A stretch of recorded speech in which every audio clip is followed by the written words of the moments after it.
Welcome to the MS science academy. मैं हूं मीनू श्रीवास्तव और आज हम डिस्कस करेंगे क्लास 10th का लाइफ प्रोसेस चैप्टर का next topic circulatory system.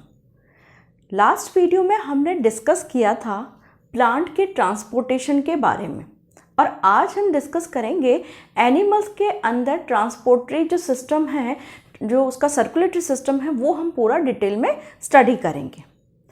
Animals या ह्यूमन बींग्स के अंदर सर्कुलेटरी सिस्टम दो टाइप में डिवाइड किया जाता है। First is blood circulatory system, first is blood circulatory system and second is lymphatic system.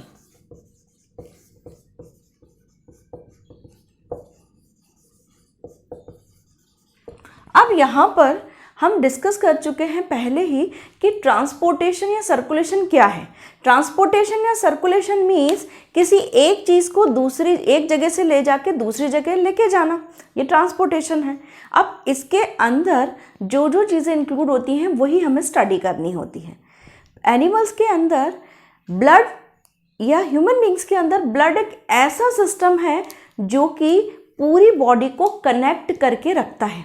इसीलिए सर्कुलेटरी सिस्टम में मेन हम ब्लड और हार्ट जो कि ब्लड को पंप करता है, इसकी स्टडी करते हैं।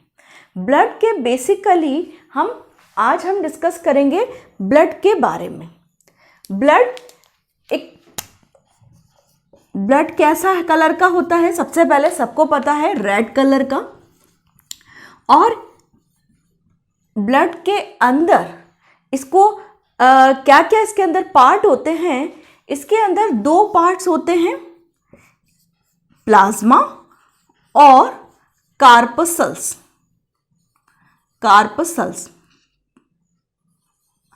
अब यहां पर ब्लड को हम फ्लूइड कनेक्टिव टिश्यू भी कहते हैं। ब्लड को हम क्या नाम देते हैं?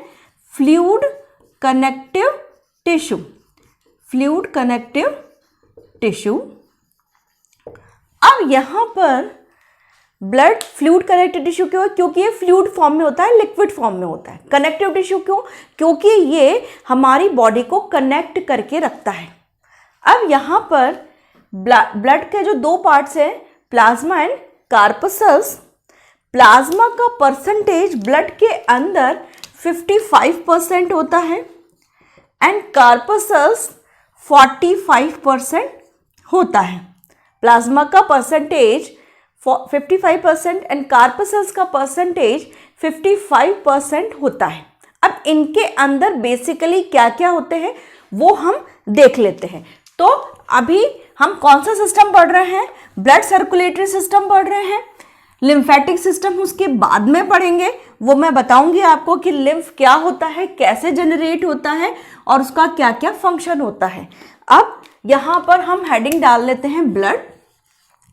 ब्लड के कितने पार्ट हो गए? दो पार्ट हो गए। First is plasma and second is corpuscles.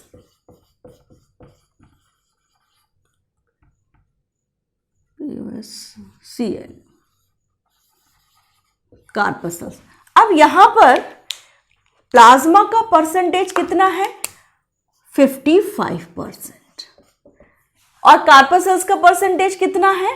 45%। Plasma liquid part है। प्लाज्मा कौन सा पार्ट है? लिक्विड पार्ट है। कार्पसल्स सेलुलर पार्ट है। कार्पसल्स सेलुलर पार्ट है। इसके बाद प्लाज्मा के अंदर हम क्या क्या चीजें इंक्लूड करते हैं या प्लाज्मा का फॉर्मेशन किस किस से होता है वो हम देखते हैं। प्लाज्मा के अंदर मेन कंपोनेंट होता है वाटर, जो कि 92% होता है।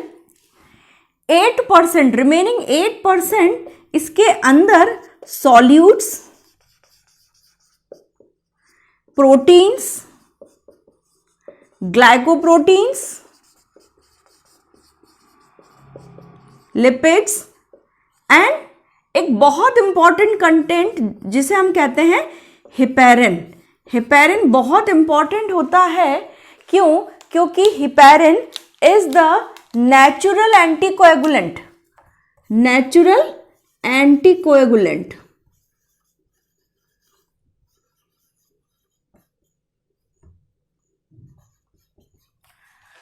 नेचुरल एंटीकोएगुलेंट है, यानी कि ये ब्लड को कोएगुलेट होने से बचाता है। कोएगुलेट मतलब कि ब्लड अगर हमारी बॉडी के अंदर जम जाएगा वो, तो क्या होगा कि वो ब्लड सर्कुलेशन हो नहीं पाएगा। तो ये नेचुरल एंटीकोएगुलेंट है जो कि उसको कोएगुलेट होने या जमने से बचाता है, जिसकी वजह से हमारी बॉडी में प्रॉपर सर्कुलेशन बना रहता है, मेंटेन रहता है। यहाँ पर कार्पसेल्स के अंदर कितना परसेंटेज है कार्पसेल्स का? 45% सेलुलर पार्ट है बेसिकली, और इसके अंदर 3 सेल्स मेनली प्रेजेंट होती हैं। कौन कौन सी वो हम डिस्कस कर लेते हैं। इसके अंदर सबसे पहला पार्ट होता है दैट इज आरबीसी, या इसको हम कहते हैं, इसका एंटीकोएगुलेंट वर्ड में यहां लिख देती हूं, ये ज्यादा स्पेस घेर रहा है, क्योंकि ये ध्यान रखिएगा क्योंकि आपके कई बार बोर्ड में 1 मार्क्स क्वेश्चन में पूछा गया which is the natural anticoagulant. अब यहां पर फर्स्ट इज आरबीसी, या इसको मैं बोल सकती हूं, पूरा इसका मैं फॉर्म बताती हूं, दैट इज रेड ब्लड कार्पसेल्स, या इसको हम शॉर्ट फॉर्म में आरबीसी भी कहते हैं। उसके बाद यहां पर सेकंड पार्ट डब्ल्यूबीसी या वाइट ब्लड कार्पसेल्स, इसको मैं डब्ल्यूबीसी भी कहती हूं। आरबीसी का दूसरा नाम या synonym it is the erythrocyte, and white blood corpuscles का सेकंड या synonym that is the leucocyte, and third blood corpuscle is the platelet. Platelets का सिनोनेम इट इज थ्रोम्बोसाइट।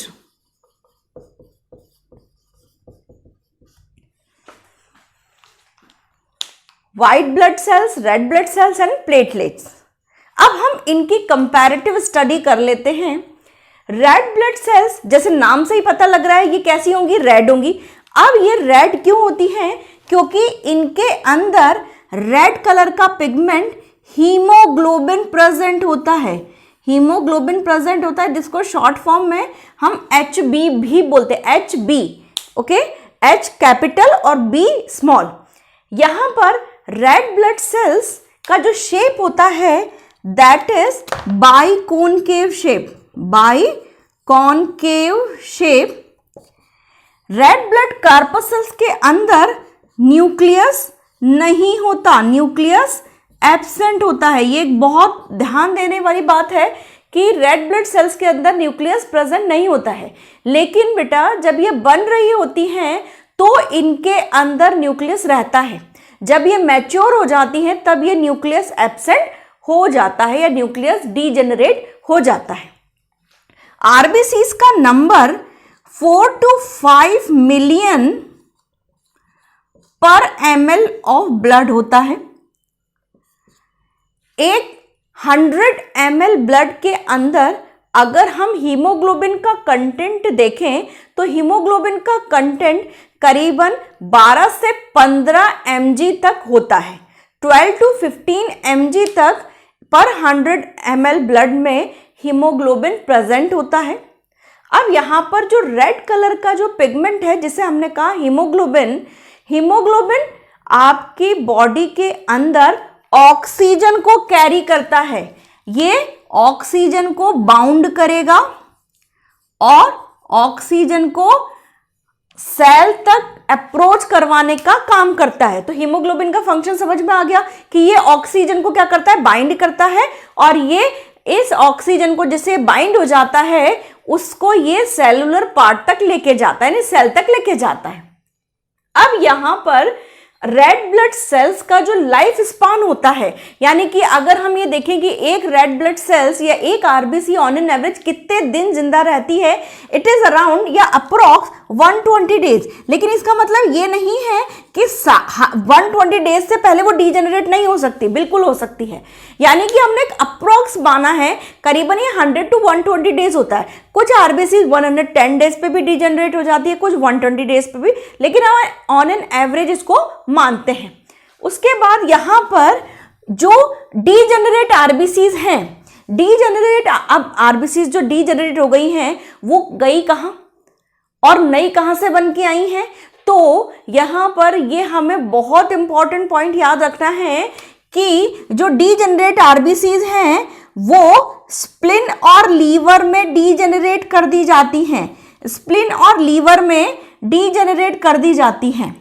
यानी कि स्प्लिन और लीवर के अंदर डीजेनरेटेड आरबीसीज डाल दी जाती है, डीजेनरेटेड आरबीसीज। अब वहां पर आरबीसीज जो डीजेनरेटेड हुई हैं उसमें से जो भी मटेरियल निकल सकता है वो निकाल दिया जाता है।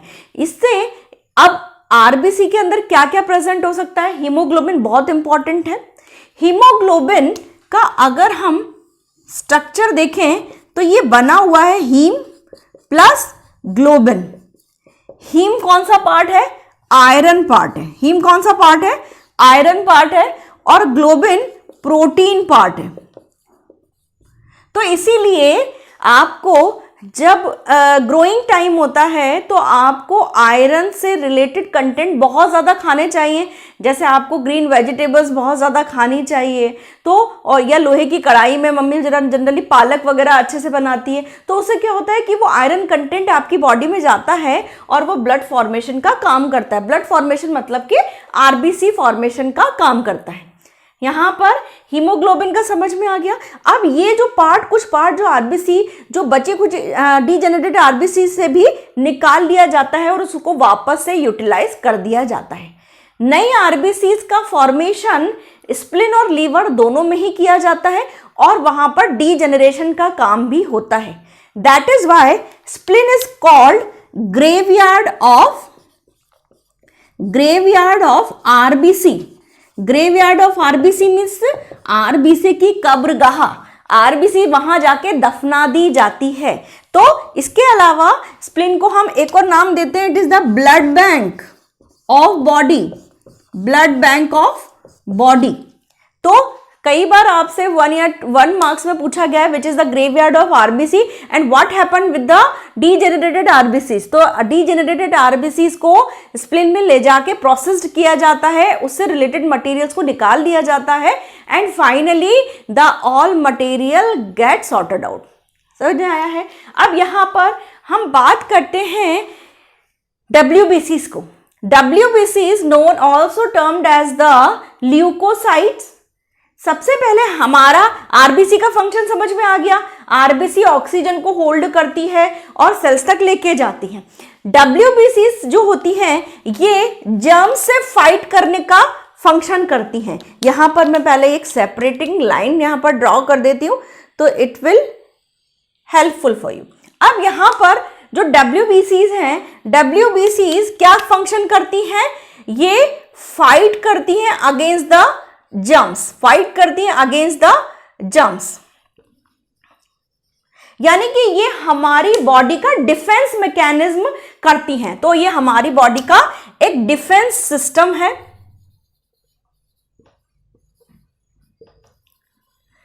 WBCs जनरली इनका लाइफ स्पान, एक्चुअली WBCs के अभी हम टाइप देखेंगे। WBCs के 5 टाइप्स होते हैं। First is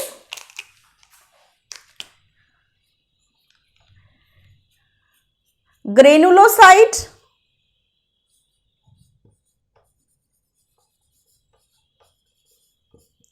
and second is agranulocyte. मैं यहां इसको थोड़ा सा नीचे लिखते हैं, agranulocyte.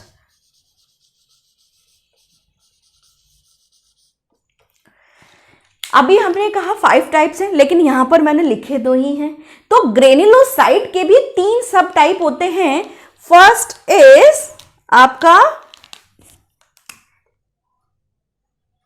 A basophil,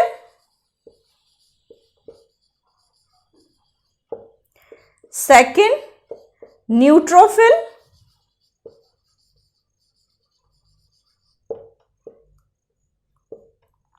and acidophil या इओसिनोफिल।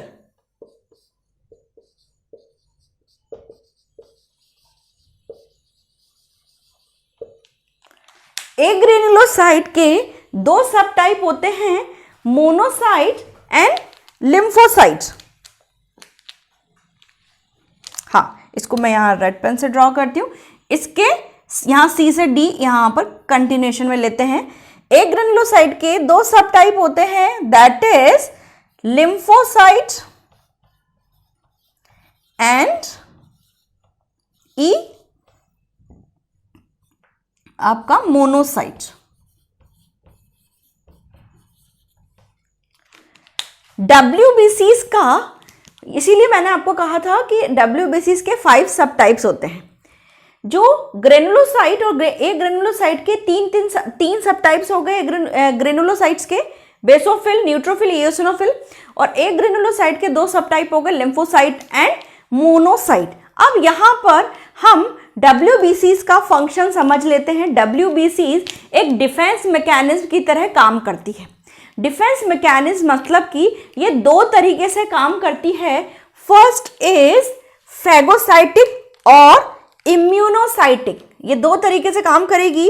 फर्स्ट इज फैगोसाइटिक, इसको मैं यहां अच्छे से डिस्क्राइब कर रही हूं। इसका फंक्शन किस तरीके से होता है? पहला phagocytic action and second immunocytic action. Phagocytic means ये जब भी कोई पैथोजन या जर्म्स आता है तो ये उसको खा जाती है। यानी कि आपने अगर अमीबा पढ़ा है, अमीबा कैसे बिहेव करता है, सूडोपोडिया से वो अपनी चीजों को इनटेक करता है। सेम जो है WBCs का स्ट्रक्चर होता है, कोई पर्टिकुलर शेप नहीं होता है वहां पर। तो जनरली क्या होता है, इनके अंदर जब भी कोई जर्म्स आता है तो ये अपने सूडोपोडिया की हेल्प से उस जर्म्स को किल करने का काम करती है, उसको खाने का काम करती है। इसीलिए इसका एक्शन है फैगोसाइटिक। इम्यूनोसाइटिक मीन्स ये WBCs खाने के साथ साथ इसके अलावा दूसरा फंक्शन भी करती हैं डिफेंस मैकेनिज्म के लिए, कि ये एंटीबॉडीज जनरेट करती हैं, यानी कि इम्यूनिटी सेल्स जनरेट करती हैं। इसी वजह से इसको हमने बोला है इम्यूनोसाइटिक। लाइफ स्पान, एक मिनट, इसका नंबर हम देख लेते हैं। WBCs का नंबर करीबन 5000 to 8000 तक, 5000 to 8000 पर ml ब्लड होता है। पर ml ब्लड के अंदर 5000 से 8000 के करीबन आपके WBCs प्रेजेंट होते हैं। लेकिन आप देखिए RBCs का नंबर तो मिलियंस में था। RBCs का नंबर हमारे पास यहां पर मिलियन में था, 4 to 5 मिलियन पर ml ब्लड, है ना। तो यहां पर ये करीबन 5000 से 8000 ml पर ml ब्लड में प्रेजेंट होती हैं। इनके अंदर न्यूक्लियस प्रेजेंट होता है, इनके अंदर न्यूक्लियस प्रेजेंट होता है, न्यूक्लियस प्रेजेंट। इसके अलावा इनका जो लाइफ स्पान है, इनका जो लाइफ स्पान है वो अलग अलग WBCs का अलग अलग है, पर हम ऑन एन अप्रॉक्स बात करेंगे। कुछ डेज से लेके यहां पर 12 आवर्स टू, इसको मैं ग्रीन पेन से अच्छे से बताती हूं आपको, 12 आवर्स टू सम डेज, ये इनका लाइफ स्पान होता है। यानी कोई WBCs का अलग डेज में होगा, कुछ बहुत जल्दी डीजेनरेट हो जाती हैं। तो अलग अलग WBCs का अलग अलग लाइफ स्पान है। तो हमने ऑन एन एवरेज बात की है। अब हम बात करते हैं प्लेटलेट्स की। प्लेटलेट्स जिसे हमने कहा है थ्रोम्बोसाइट, यानी कि ये ब्लड को थ्रोम्बस बनाने में या क्लॉटिंग में हेल्प करती हैं। कैसे ब्लड को क्लॉटिंग, कैसे जैसे कोई कट लग गया है, अगर आप उस पर कुछ नहीं भी लगाएंगे तो आप देखेंगे कि थोड़ी देर बाद वो ब्लड अपने आप बंद हो जाता है बहना। तो यहाँ पर अपने आप बंद क्यों हुआ है? क्योंकि वहां पर जो प्लेटलेट्स हैं वो प्लेटलेट्स उन्होंने आके एक थ्रोम्बस या क्लॉट बना लिया है, जिसकी वजह से वो ब्लड फ्लो नहीं हो रहा है। अब यहाँ पर प्लेटलेट्स का अगर हम इसका अमाउंट देखें तो इसका अमाउंट करीबन 0.152 टू 0.45 मिलियन रहता है। इनका लाइफ स्पान सम डेज, वही कुछ डेज का रहता है। ये क्या करते हैं, इनका जो क्या करेंगे, ये थ्रोम्बस फॉर्मेशन का काम करते हैं, थ्रोम्बस फॉर्मेशन का काम करते हैं। इसके अलावा ये क्या करते हैं कि ये थ्रोम्बस का यानी कि क्लॉट, इसको आप क्लॉटिंग भी बोल सकते हैं, क्लॉटिंग में हेल्प करते हैं। दूसरी बात कि इनका जो कह सकते हैं कि थ्रोम्बस जो प्लेटलेट्स हैं इनके अंदर न्यूक्लियस नहीं होता, न्यूक्लियस नहीं होता है। तो अगर हम एक जल्दी से फटाफट से ब्लड का देखें तो ब्लड के अंदर दो पार्ट, प्लाज्मा, कार्पसल्स, 55%, 45%। प्लाज्मा के अंदर मेन कंटेंट वाटर, उसके बाद यहाँ पर अलग अलग proteins, carbohydrate, solute, minerals, ion सब होते हैं। लेकिन यहाँ पर एक नेचुरल कोएगुलेंट जो होता है हेपेरिन होता है। यहाँ पर अब आप बात करते हैं कार्पसल्स की, 45% सेलुलर पार्ट है। इसमें 3 कार्पसल्स हैं, रेड ब्लड कार्पसल्स और white blood corpuscles, and that is the platelet. RBC is known as the erythrocyte, WBC is known as the leucocyte, and platelet known as the thrombocyte. WBCs, RBCs का function, RBCs को हम erythrocyte कहते हैं। RBCs के अंदर जो main content है that is the haemoglobin, जो कि ऑक्सीजन को बाइंड करके उसको सेल तक पहुंचाता है। इसका amount that is 4 to 5 million पर ml ब्लड होता है, और ये शेप में बाइकॉनकेव होती है। इनके अंदर न्यूक्लियस एब्सेंट होता है इन द मैच्योर स्टेट। करीबन आरबीसीज का जो लाइफ स्पान है दैट इज अराउंड 120 डेज, और आरबीसी जो डीजेनरेट हो जाती हैं उनको ले जाके स्प्लिन और लीवर के अंदर फाइनली प्रोसेस कर दिया जाता है। Spleen is also known as the graveyard of RBCs and also known as the blood bank of RBCs, क्योंकि न्यू आरबीसीज का जनरेशन का काम भी स्प्लिन और लीवर में ही होता है। Now come to the WBCs जिसे हम बोलते हैं ल्यूकोसाइट। ये बेसिकली न्यूक्लियस इनके अंदर प्रेजेंट होता है। इनका अमाउंट 5000 to 8000 पर ml ब्लड। इसके अलावा ये डिफेंस मैकेनिज्म है हमारी बॉडी की, 2 तरीके से फंक्शन करती हैं, या तो उसे खा जाएंगी या इम्यूनोसाइटिक यानी कि एंटीबॉडीज जनरेट करेंगी। यहां पे मैं लिख देती हूं कि they generate the antibodies, and इसको मैंने शॉर्ट फॉर्म में लिख दिया एंटीबॉडीज जनरेशन। अब यहां पर इसके टाइप्स देख लीजिए। इसके type 2 type, granulocyte and agranulocyte. Granulocyte में 3 टाइप के, basophil, neutrophil and eosinophil, and agranulocyte में 2 टाइप के, lymphocyte and monocyte. Platelets, platelet का फंक्शन है, it is also known name as the thrombocyte, and यहां पर इसका जो फंक्शन है वो क्लॉट फॉर्मेशन, थ्रोम्बस फॉर्मेशन का है। इसका अमाउंट 0.15 to 0.45 मिलियन पर ml ब्लड। इसे क्लॉटिंग में ये हेल्प करता है, और इसके अंदर न्यूक्लियस एब्सेंट होता है। तो ये आपको ब्लड का एक पूरा आउटलेट मैंने बता दिया है। इसके बाद अब हम फटाफट से ब्लड के फंक्शंस पढ़ लेते हैं। ब्लड के फंक्शंस क्या क्या हैं? ब्लड के फंक्शंस के अंदर यहां पर इतना चार्ट में रिमूव कर रही हूं, यहां पर ब्लड के फंक्शंस हम देख लेते हैं। फंक्शंस ऑफ ब्लड, इससे ही हम ब्लड के फंक्शन बना देंगे। देखिएगा, बिल्कुल रटने की बात ही नहीं है इसमें। ब्लड फंक्शन सबसे पहले क्या करेगा? अभी आपने देखा किसका कैरी करता है वो, ऑक्सीजन को, ऑक्सीजन कैरी, और इसके साथ साथ ऑक्सीजन को कैरी कर रहा है और कुछ अमाउंट में कार्बन डाइऑक्साइड को भी कैरी करता है, ताकि वो रेस्पिरेटरी सिस्टम के थ्रू बाहर निकल सके। तो इसमें हम ले सकते हैं कि गैसियस को गैसेस को एक्सचेंज कराने में हेल्प करता है। It is help in the gases exchange oxygen and carbon dioxide. जितने भी हार्मोन्स हैं वो ब्लड में ही रिलीज किए जाते हैं, तो हार्मोन ट्रांसपोर्ट में हेल्प करता है। तीसरा, जितना भी न्यूट्रिएंट है, आपने चाहे डाइजेस्टिव सिस्टम पढ़ा होगा, उसमें हमने कहा था कि जो विलाइज हैं वहां पर ब्लड वेसल्स बहुत ज्यादा प्रेजेंट होती हैं और वो ब्लड वेसल्स जो है उस न्यूट्रिएंट को एब्जॉर्ब कर लेती हैं। तो यहां पर ये किसका, न्यूट्रिएंट्स का, न्यूट्रिएंट्स ट्रांसपोर्ट। उसके बाद ये क्या करेगा, ब्लड के अंदर आपने देखा कि ये जर्म्स को किल कर रहा है, तो it will help in the immunity, immunity में हेल्प करता है, यानी कि डिफेंस मैकेनिज्म में।